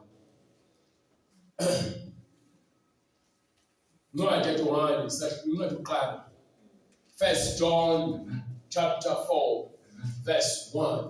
Bathandekayo, maningakholwa yibo bonke omoya. Ningakholwa yibo bonke omoya. Kepha hlolani omoya. Hlolani, lekabini sihlola. Uma ngaze nje uye esikoleni, thiwa hamba ohlola. Unikwe izinto zokuhlola, ungakwazi ukuhlola ngazo, ungazi ufundise ukuthi uhlole ngazo. Uphathe iBhayibheli, bekufika umuntu ezoqambela amanga ngoba ebona ukuthi iBhayibheli. Ungakwazi ukuthi uqamba amanga ungalazi iBhayibheli. Indaba silimana lapho ke thina bazalwane. Ekutheni siyawaphatha amaBhayibheli, kepha nje siwaphethe mahhala ngaphakathi asazi lutho. Ngeke ukwazi ukuhlola imimoya ungalazi izwi. Ngeke futhi ukwazi ukuhlola imimoya ungenayo umfundisi ozofundisa njengokuba kumele uqonde. Ngeke ukwazi ukuhlola imimoya umfundisi wakhe onqambimanga. Ngoba usujwayele umoya wakhe. Besithini ke ukuthi bangaba kaNkulunkulu yini? Yes. Ngokuba baningi abaprofeti bamanga, baningi abaprofeti bamanga abaphumele ezweni, baphumele kuphila eshabeni. Yazini umoya kaNkulunkulu ngalokho. Yayizwa lonto leyo. Kufanele ukwazi umoya uyahlukaniswa, miningi imimoya bese kuba khona umoya kaNkulunkulu, ukwazi ngalokhu. Bonke omoya abavuma ukuthi uJesu Kristu ufikile enyameni. Yes. Bangaba kaNkulunkulu. Lo moya ongavumi uJesu akasiye okaNkulunkulu. Umoya ongavumi uJesu akusiyelo kaNkulunkulu. Lezo zinto lezo njengoba uJesu usho ukuba nje umprofeti, umpostoli. Kepha uJesu uthi bazoza egameni lakhe badukise abaningi. So bayeza funa ngale igama likaJesu baphinde balisebenzise njenge-front store. Uma ubheka wena advertise uJesu usebhalwe ngamagama amakhulu. Universal Church of Jesus Christ. Kepha uyafika ngaphakathi bathi ke thatha lamanzi uyocela nawo. Ngoze usawuthi faka phakathi. Kepha kusetshenziswe ini igama likaJesu. Lo ungumphiki Kristu, Lo muntu ungumphiki Kristu. enizwe ngaye ukuthi uyeza. Nizwile ngaye ukuthi uyeza. Nakalokhu sefikile ezweni. Usekhona ezweni. So bazalwane mina nje ngiyacela ukuthi nibe abangani nemaBhayibheli enu uma kukhona into ongayiqondi wozobuza. Uma ufunda nje izwi ubona kukhona engathi khona into eyisiphithiphithi wozobuza sihlole imibhalo ukuze ekholweni kwakho uzokholwa ngokuqonda. Nani yekani uthando Spider-Man amadimoni asesihogweni. Yekani open 10 lo Superman amadimoni asesihogweni. Akaza bekhona uSuperman. Ngeke ngize ngize ngithanda. Ngeke kuphumele utho nami ngiba isicapcabo uzosibhekela ngigule. Akhombe ofsila uthi washo umuntu bale uthi qing umshaya ngetsini. Bekushama ngokushaya ingqephansi. So lezi zenza ukuthi lezi zinto zibe ama-superheroes amaqhawe ethu nikholelwa kubona. Ingakho uthenga iy'mpahla zika-Superman ezika-Spider-Man. Lezo zinto zikhombisa ukuthi ingane yakho uthando layo lokukhonza ikhonza ku-Spider-Man. Phela nithi manje njengoba kudayiswa onkulunkulu bazi ubona kanjani ukuthi ukhonza muphi kulabo sathana amadimoni akhona. Now uthanda uJohn Cena. Now uthanda Undertaker. No Tupac. Besho ukuthi ithombe lenza zonke izinto ezifuna kulabantu abanikhombisa zona ngezimpawu. Uyasho ukuthi isithombe.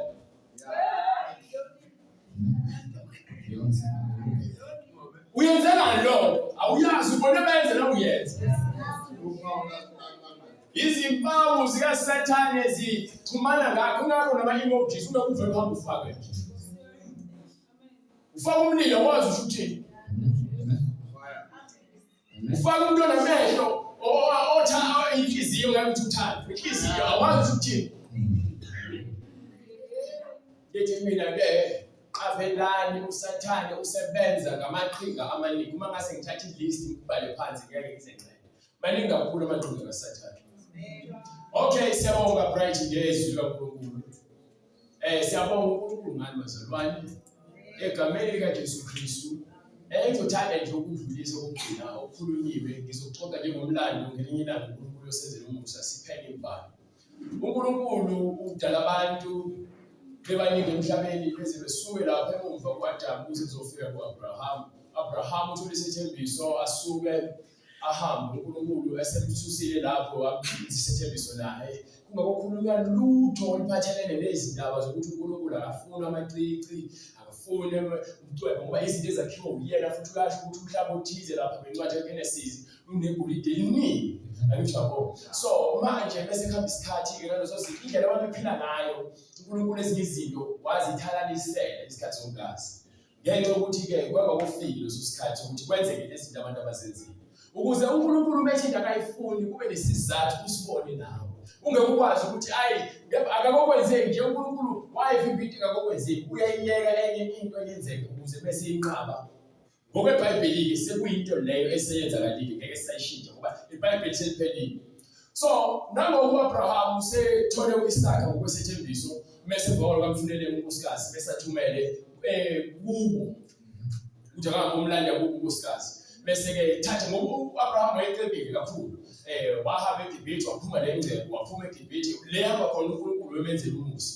So elengcebo ke wayesethumele ngalula ukuthi ayike Eliyezari wozake bekisanda sakho la bezuhamba utshela ohamba uyofunela unkosikazi futhi lokho funga ukuthi uzokwenza ngoba isifungo leso emva kwaloko ke wahamba kuEliyezari ethatha ingcebo ababenayo wasuka lapho wahamba namakameli lezinye ke izisebenzi bese enhlizweni yakhe yena ngoba usekuzile ukuthi uma kwenzeka engavumi ngenze njani ngithathe indodana yakho ngiyisuthi cha ungayisi uNkulunkulu fanele indodana yami idle lelifa leli elithembisiwe nomhlaba waseKhanani ahambe bese atshela ukuthi uNkulunkulu uzohamba athumele ingilosi ngaphambili nangempela naye ahambe ngoba kuyindoda ekhulayo elisa bese kufika lapha akhuleke-ke athi lo muntu wesifazane uzakufika uqala lo uzakwenza lokhu nalokhu nalokhu yena-ke lo ufunwa inkosi yakho hhayi hlaleke lapho uqhamukeke uRebecca ezokha amanzi kwenzeke-ke lokhu ukuthi afike acela amanzi bese aphuzise bese athi linda mkhambe kukhela amakamela akukhombise leyo nto le isifundo ukuthi lento yokuthi umusa nokuthobeka nesisa lento yokuthi uma wenza into ungayenzi ugcina icala but yenze ngothando wathola umendo ukuthi wayethobekile ufundisekile so wayesewuthala umendo lento ayisimfaka amabhengele ayisimfaka necici ekhaleni uNkulunkulu akakhuluma lutho ngecici ekhaleni yayizona le siyahamba isikhathi usa-Abraham usekhulume no-Abraham labantu labo bayophuma nengcebo ezweni lokuhlupheka bese ngolo bahambeke bese kufike uJakobe nesizwe sakhe ngebabelenti bithi bo-72 bo-600 nento uMoses sokuyobalanda sebephuma nayo le ngcebo le uNkulunkulu ebathembisayo hhayi-ke bese behamba-ke bafike ehlane ngoba baphathe amagolide nezintshe ezithile eziyigugu njengoba uNkulunkulu wayishiye bebefika laphaya bahambe bese kufika isikhathi ukuthi uMoses incwadi-ke leyo ya-Exodus 32 ayihambe entabeni bese basala abantu abangazange bakhulule umoya wasedebhethi bazogolozela u-Aaron ukuthi Aaron senzele uNkulunkulu noma uNkulunkulu bethu abazosihola u-Aaron ngokwesaba wayesethatha le duna walifaka esimamini le golide walimixa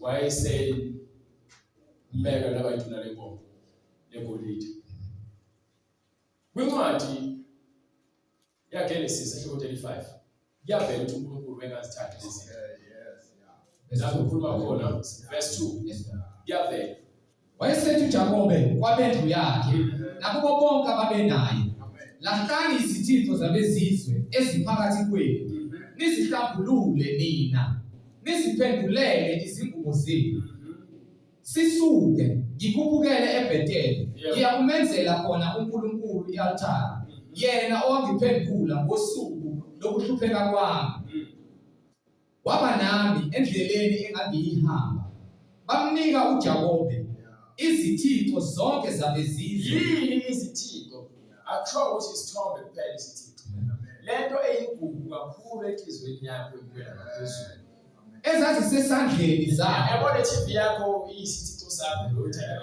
kakhulu yale phone yakho engasuki emehlweni akho njalo isithixo sakho leso njengoba kukhuluma nalezi ngane indaba zama-TV zokuthi njalo ekuseni ingane iyavuka yokuqala yokubuka i-TV kumokubayo isithixo le ngane isihambe yokhonza ekuseni ikhonza nomokubayo wethu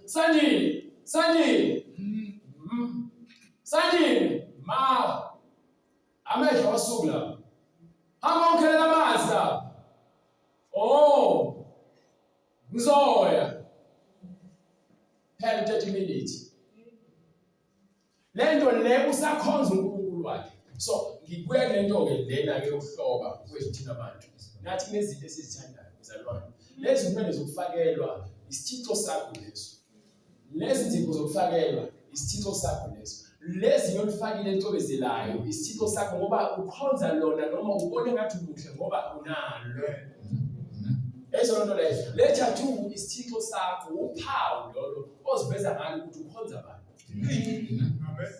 bani namacici ayesezindlebeni zabo ihlobiso izithixo namacici ayabala amacici ayozavela amacici asevela uAbraham sedlula indaba yakhe sekuvela kuJakobe manje ukuthi uNkulunkulu le ndaba lezithixo akazazi ayithatha lapha uthi ezinye izikhathi wazithalalisela lokho nje kungasuki engqondweni yakho uma sekubeka manje ethi kanjalo nabesifazane mabahlobe ngokufanele yabona ukuthi abantu ababehloba kakhulu ngalezinto abantu benjani besifazane so lezi zinto njengoba kuthiwa ufake ikhalenda namabhengela vele abantu abashada ukuhloba ngazo namanje izinto lezi engizibonayo bathi kuyenzeka na ugcine sewunothando lento sikhula kwele kephi ngekho right khona uzitshela ukuthi umsamthanda uNkulunkulu ngoba wathatha le verse le wathiwa-ke uNkulunkulu beze yokhetha ngokusamuel uzokhetha uDavid ukuthi abe yinkosi bekuletha umfowabo ophakeme athi cha angihambi ngokubuka noma ngesakhiwo ngibheka inhliziyo so wena ukhulunywa ngekuhloba ukhulunywa ngesakhiwo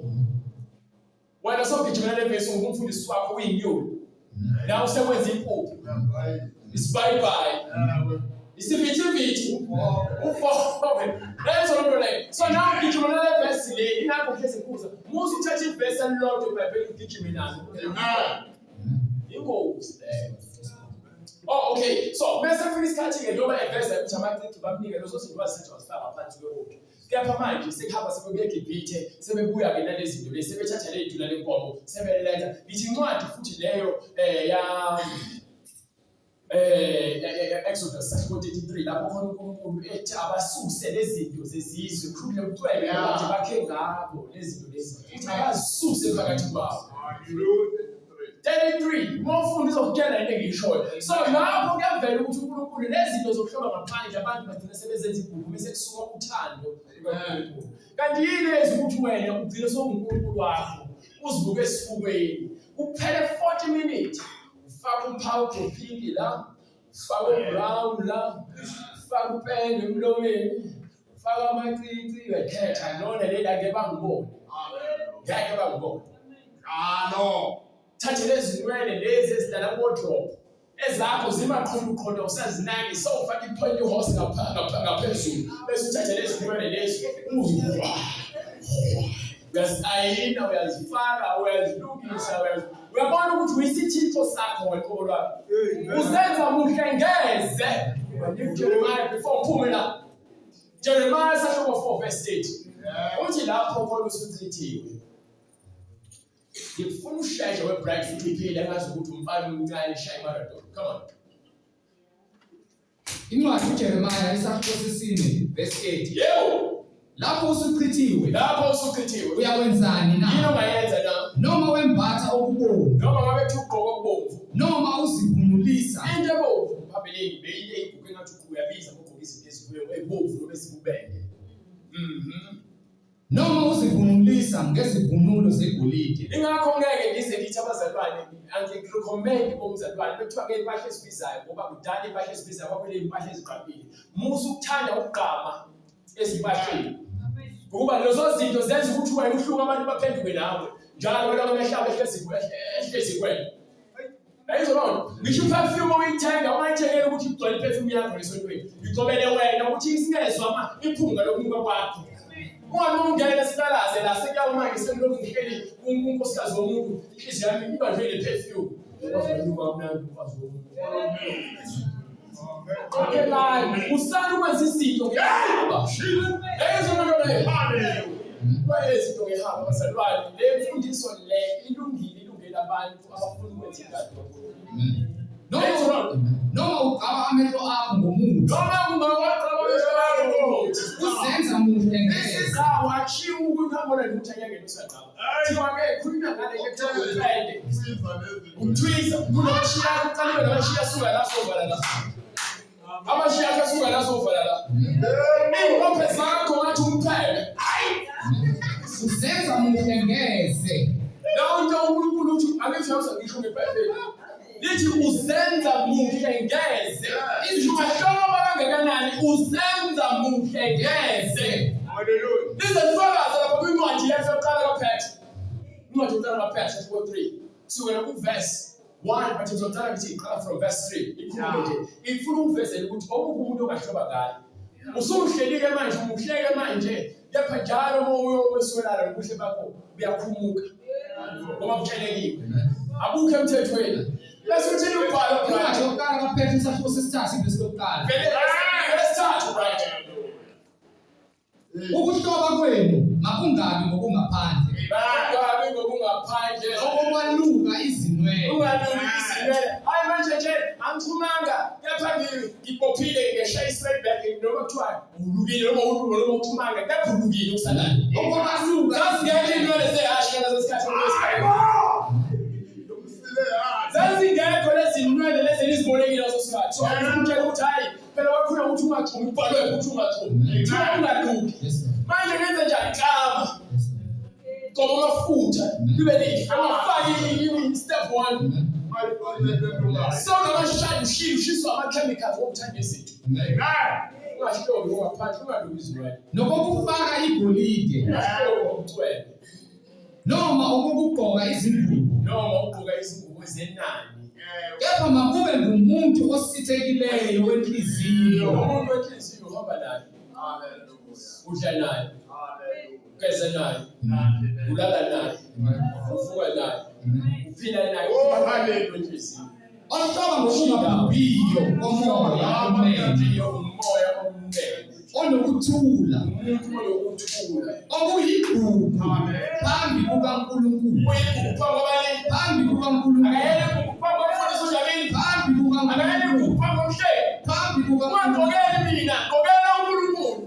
Ngokuba kade babezihlobisa kanjalo abesifazane abagcwele abamethembayo uNkulunkulu. Abamethembayo uNkulunkulu. iBhayibheli isikhathi esiningi lento le engifuna ukuyiveza likhuluma nabantu besimame ngoba bayazithanda. Usathane uyakwazi lokho. Akukhulunyana ngoba naku mina mhlawumbe nibhede kakhulu lokho. uNkulunkulu uyazi ukuthi niyazithanda futhi nifanele ukuzithanda. Ngoba kuyinto yendalo ukuthi nizithande. Kepha usathane uyafaka ngokweqile khona uzokuthanda ubuwena ngokudlulele hayi ngabe ukufuna. Amen. Ningabheka abafundisi, funda iBhayibheli lakho. Funda iBhayibheli lakho. So bengekho la bengiveza nje lokhu ukuthi uhloko ngaphandle. Sidila indaba le ye-ring yomshado. Indaba ye-ring yomshado ayiveli eBhayibhelini amashada. So ivese le ye-ring yomshado ayiveli eBhayibhelini ukuthi uNkulunkulu uthi asiyenze lesishado. Angiyiboni futhi icala ngokuba into eyenziwayo akukho eBhayibhelini kuthiwa khona bebeshada bebefaka ama-ring bazoyisifukweni. Kepha ngike ngithi mina angifuni ukuthi ngithi nina enzani lokhu. Mina ngeke ngifake i-ring. One, abantu bajola nama-ring baphinde nama-ring emshadweni. Iwuphawu nje lokutshela abantu ukuthi mina sengishadile. Kepha inhliziyo yakho ingalungile uzoqhubeka nje wena ube isiphindi ulethe ingane zakaDlamini kaZondi uZondi engazi. Ngoba yini nishada nifuna ukubukwa. Umuntu bethanda ukuthi ayifake i-ring akayifake ngenkantolo icala. Kepha angeke kwazi ukuthi uzothi abe isihoko ngoba ukufakela imkhaya. Ungakwenza ngokuthanda. Kepha kubuhlungu ukuthi abantu abaningi bahlambalaza imishado befaka ama-ring. Le ama-clocks obaningi sengiyabhala incwadi Isaiah 3 verse 16. 3:16. Wathi futhi uJehova, angisho ukuthi ama-clocks engisekumele usengiyeze. Uma ungazi awazi. Unganinge ukuthi yabona mase ngisaba yosuku uzomona awugqokele mina. Lokho ukuthi uzothumisa uNkulunkulu. So khululeka phakathi. Kuzoba kwena ukuthi usathanda ukufaka noma namhlanje ngiyowashisa lama-clocks noma ngiwalahle ngoba awunakunika omunye umuntu wasezweni. Awukwazi ukunikela noma ululele isandla sakho kwisenzo esinjani esibi.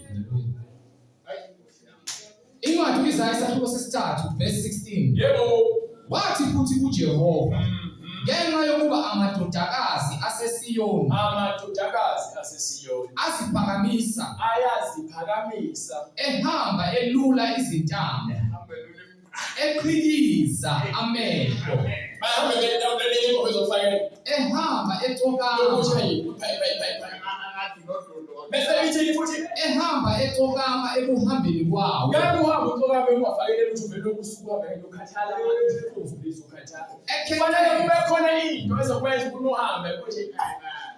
ekhenceza ngezinyawo zawo. So into uNkulunkulu akayifundi yona usathane yempakamo. Wena awungazi nje yabona ngitshele mina uJesu bengamanzi. Bengihamba amabandla eCape Town ibizo. To awuvakashela fuke ekuseni shuka insangu fuke ngibheke ngigqoke ngiswede fake iskinjini wami fike lapha ngihlale njathulele amehla bhekile sathukile insangu hlale lapha nokwaqala wathi bakhuluma lokho kwaphambili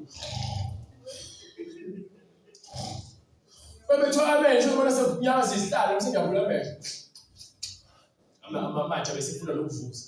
Sekuthiwa ke kwenziwa itiye lapha nami sengiyagijima yokwenza itiye. Hayi uzwile inkonzo leshisa ngiyishisa inkonzo ayinani.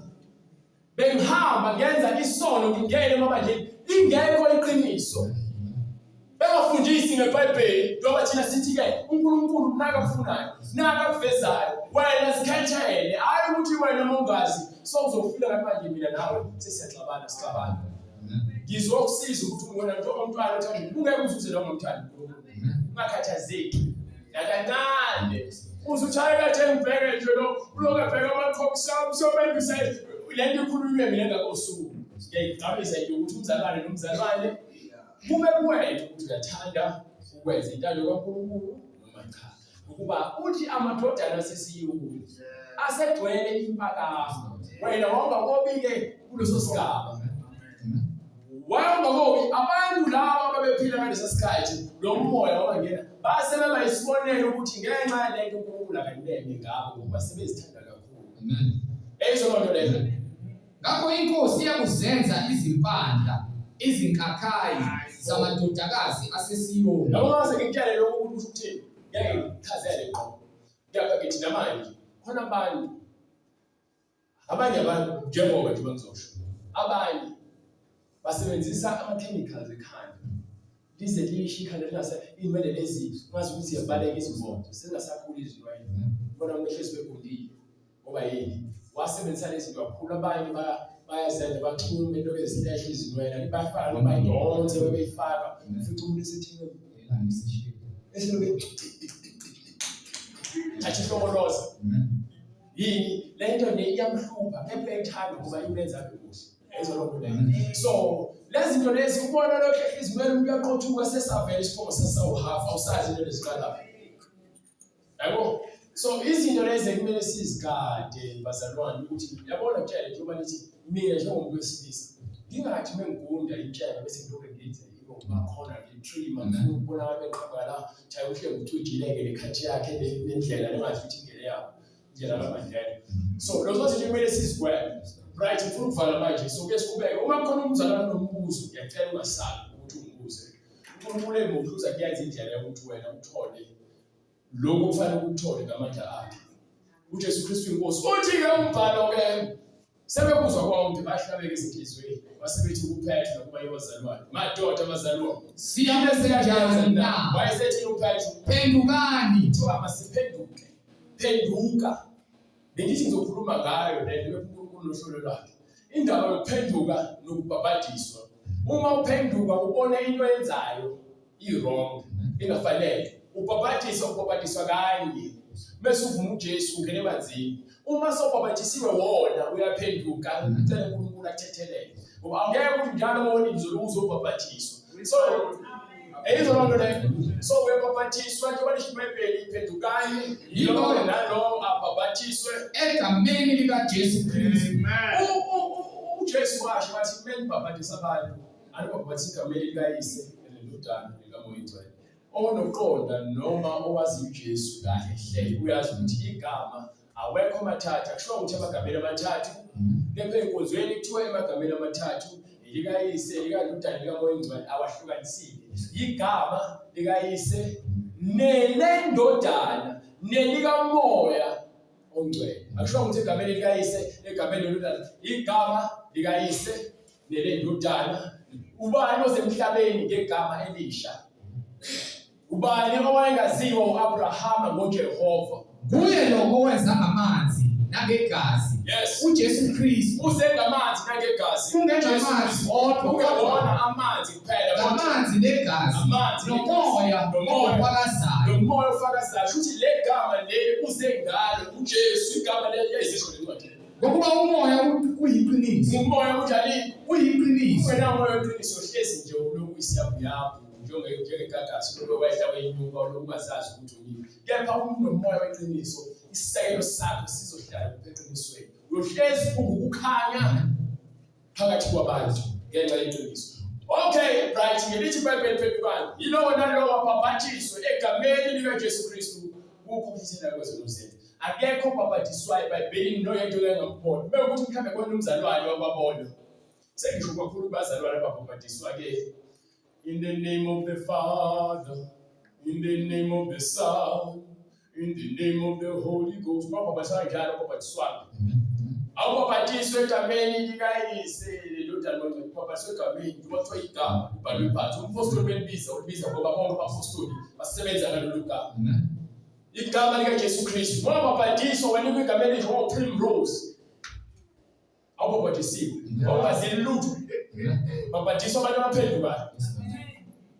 Ngikutshelile iqiniso. Babhadiswa njengokusho kweBhayibheli. Akushiwo ukuthi ubabhadiswa sokuzoshintsha kimi uMichael. No.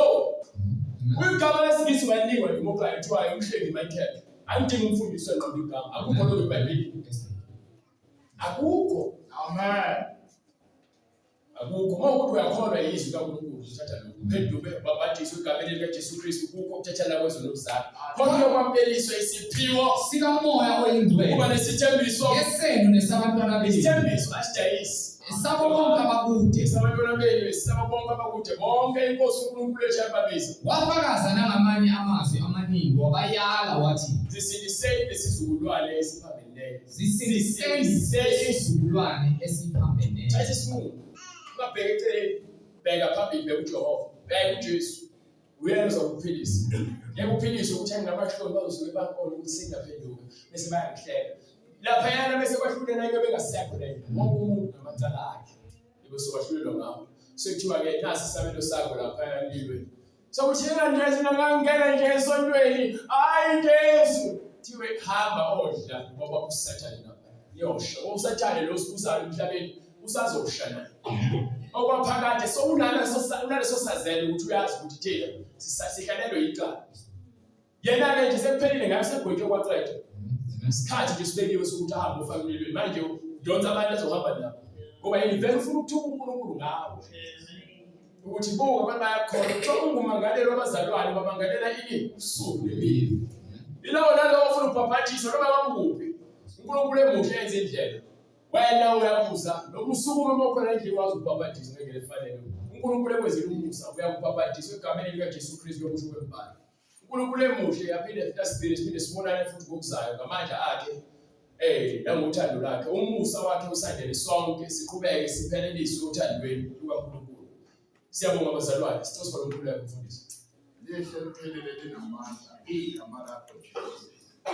Uthembekile uthobekile. Bonke thina sikufuna kuwe Nkosi ukufunda kuwe.